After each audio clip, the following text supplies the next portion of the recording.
د نن پنجشنبې ورځې لنډ دقیق او مهم خبرونه. تیره اداره کې د ننګرهار والي ضیاء الحق امرخیل په خپله ټویټر پاڼه د کورنۍ چارو له سرپرست وزیر خلیفه سراج الدین حقاني صاحب څخه مننه کړې او ویلي دي چې تل یې د ستونزو او نورو مسایلو په حل کې راسره مرسته کړې او زموږ غږ یې اورېدلی دی. لوړو زده کړو وزارت وایي د کندوز ولایت مقام له لوري د کندوز پوهنتون هغه ځوان اختراع کوونکي محصلین وستایل شول چې څه موده وړاندې د اوبو یو واټر پمپ اختراع کړی و.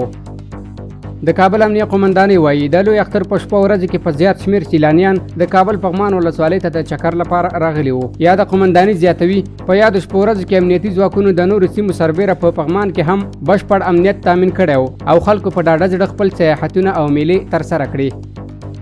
د کابل ښاروالۍ وایي د 18مې ناحیې په لومړي او دویم ګذر کې د کوڅو د جوړولو چارې په سلو کې 95 سلنه مخته تللي دي.